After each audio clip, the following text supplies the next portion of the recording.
some of the things you might notice in a relationship with a narcissist, romantic relationship. So one thing that, as I was taking a little morning hike with my dog right now, that I started remembering that I hadn't really thought about in a long time, but that was really, really frustrating because it's so atypical of a narcissist, but so untypical of a normal relationship. So this one, huge red flag. She would show me pictures of herself at these outdoor concerts. She kind of worshipped rock stars more than any girl I've ever dated. Because you say girls like rock stars. Everyone's like, yeah, everyone knows that. But no, this was like off the charts. So it was almost like triangulating me against these fantasies she might have in her head about that lead singer up on the stage. But whenever she would go to these outdoor little shows, rock bands playing, she would always wear the same two things. One, a flowery, very light, flowery dress. Very feminine, very attractive in my opinion. And, I had several relationships with narcissists, but this one really stands out as clearly the most NPD. Pigtails. And she was short, petite, Asian, and just that flower pattern dress and those pigtails just did something to me. And I must have told her at least 100 to 200 times how much I liked that look on her.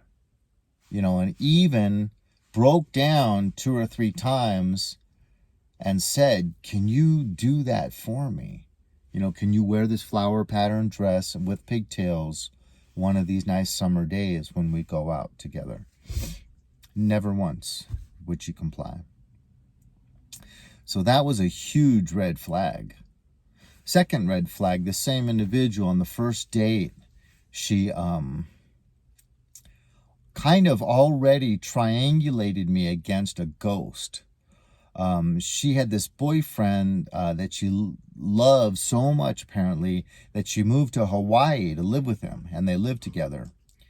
And she was like a hostess or a waitress or something like that during the day. But then, there was a lot of fighting.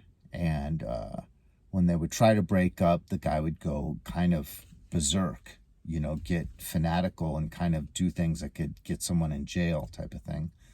And she said she only told me that story to make sure that I'm not that kind of person. Have you ever had a relationship where you acted like this?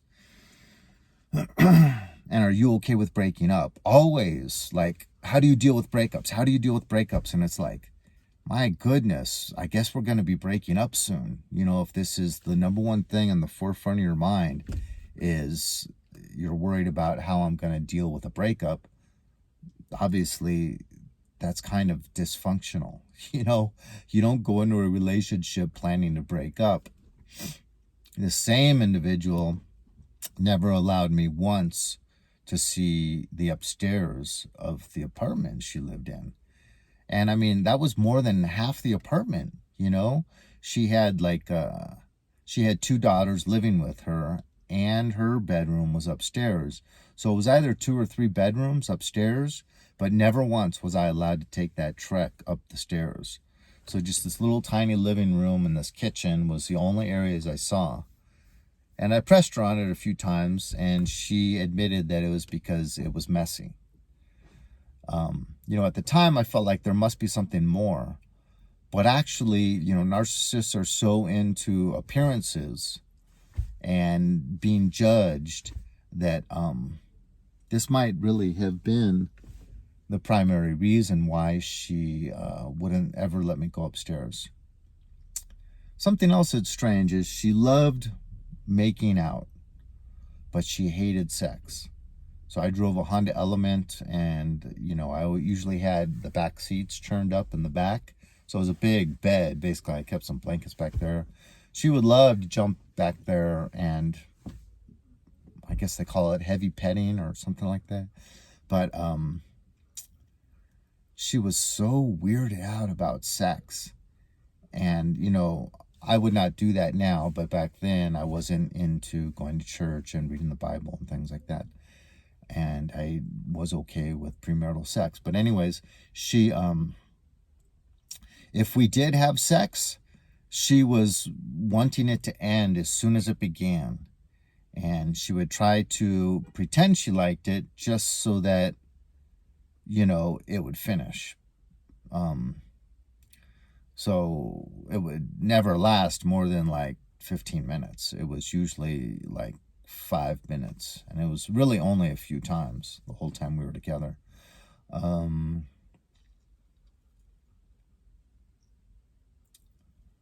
Anything I would say that she wouldn't like, that's it, we're breaking up. And they would make me suffer for at least a good 2 or 3 days. But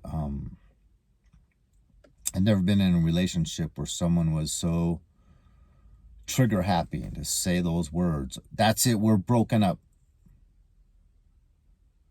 And, that really hurts when you're in a relationship with someone and you're just saying, when you do this, it's upsetting to me and it really rubs me the wrong way. That's it, we're broken up. And it's like, wow, shouldn't you have the opposite response to that, and be like, okay, this upsets you, that concerns me. Let me make a mental note of this and be aware of that so that I can avoid that. I'm so sorry. What can I do to make it up to you? That type of thing. But, that's the exact opposite of that. So, I could keep going. But with my ex-wife that was a narcissist, her main red flag was just constantly yelling at me. But it was like, as soon as we got married, the full-on assault started. So it was like, as soon as she got married, her work of trying to conceal her true identity ended. If that makes any sense, which is strange because you're supposed to really get like a honeymoon period in a marriage, It's supposed to be, you're supposed to be treated nicer. They say the average honeymoon period for a marriage is 2 years. I got 2 weeks. So it was really like, I have no more reason. I can take this mask off and just throw it in the trash because we're married now and I'm pregnant. So I got you hooked, baby.